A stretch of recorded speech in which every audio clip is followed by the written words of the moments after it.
It is very difficult to accurately characterise or adequately describe Trainspotting. It is a gritty, dynamic, entertaining, insightful and thought-provoking mix that is part social commentary and part fantasy, with, quite unbelievably, given the setting and subject matter of the film, an enormous dose of humour and fun woven into its various elements.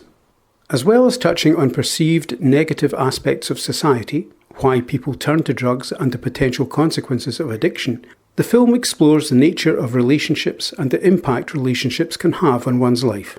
That said, it does not present its characters' stories as relentlessly miserable or tragic. Lighter moments are emphasised as characters make their choices and we explore reasons for and consequences of their actions, making the characters all the more engaging, relatable and human.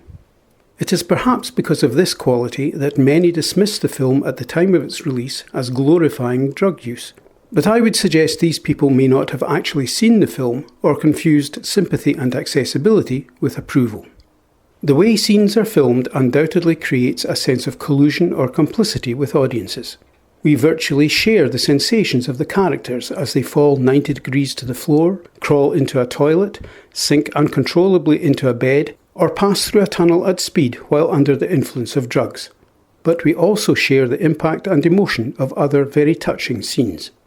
These highly sensorial, personal and intimate scenes, combined with unpredictable, sharp dialogue and excellent performances, serve to engage the senses and the minds of the audience, provoking a range of reactions from profound sympathy to repulsion.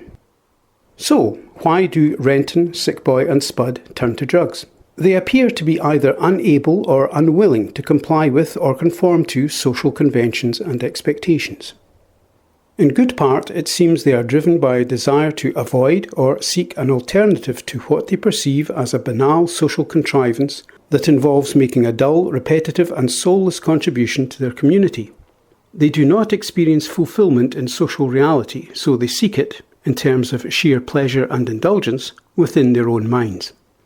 Of course, we are invited to judge whether or not this dream world or escape from perceived drudgery is worth the shabby, grim reality and its consequences, and we are left in no doubt as to the horrific results of addiction, as Renton's life literally goes down the worst toilet in Scotland, a metaphor that is brilliantly conceived and realised through a mixture of horror and humour, making the whole all the more arresting, engaging and provocative. The film explores a number of relationships and friendships. Renton's parents treat him with love, affection and sympathy despite his failure to resolve his problems, and Renton clearly depends on them for support. Ultimately, their son must follow his own nature, make his own choices and make his own way, but as his parents, they wish to be there for him, no matter what. The friendship shared by the main characters appears to be based largely on common experience and sharing childhood development, casting doubt on the importance of values in their relationships and emphasising the influence friends have on one another, especially the loyalty expected of a friend. These pals bolster and validate one another to the point of impeding personal and social growth, and as such they fail to grow out of self-indulgence or accept the challenges of adulthood, maturity and responsibility. Begbie, Sick Boy and Spud are well drawn and are of interest in themselves, as they develop to some extent and contribute to the storyline and Renton's evolution, but they remain largely as they are when we first meet them. Begbie remains a narcissistic psychopath throughout, though his mental state seems to deteriorate and his actions are ever more unhinged, though highly entertaining at the same time, while Sick Boy is self-indulgent but seems to lose his moral compass after the death of his baby in a drug den. Spud is a harmless loon, lacking in self-esteem and purpose, who follows his pals and seeks merely to please and accommodate his friends. Renton, however, evolves. He is intelligent and articulate, but he does not see fulfilment in society as he perceives it, though he makes some effort to conform as he gets clean and finds work in London.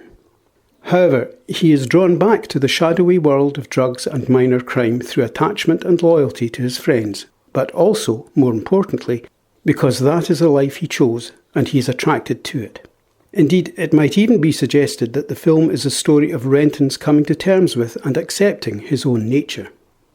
He is no master criminal or drug lord, but, having been part of a minor drug deal, He yields to temptation and steals the £16,000 proceeds from his friends who have used and abused him, but who were willing to exploit their bond of friendship.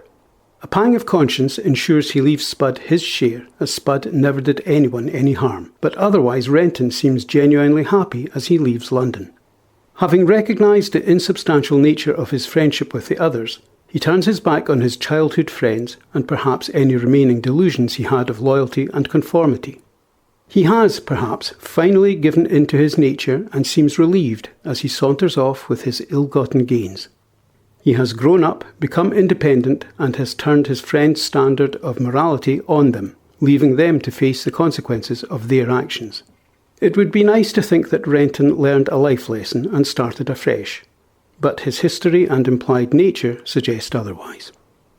It seems to me that Trainspotting is that rare thing in cinema, an at times entertaining and amusing film noir or existential drama.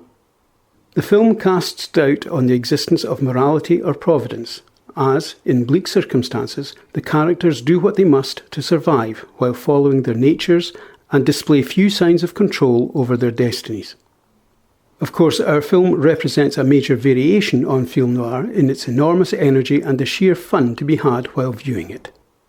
Danny Boyle's focused direction offers eye-catching and stunning moments that serve the storyline and ensure audience engagement without slipping into self-indulgent or vainglorious strategies and techniques, while John Hodge's screenplay from Irvine Welsh's original novel captures the humanity, vulnerability and above all the relative innocence, despite the circumstances, of the characters. As for the performances, I thought all were quite stunning. Ewan McGregor was, of course, quite superb as the tortured Renton, and special mention needs to be made of Robert Carlyle's sheer heartfelt energy, Ewan Bremner's comic but poignant performance, and Jonny Lee Miller's almost perfect Scottish accent. My thanks for taking the time to watch this video. I hope you found it of some value.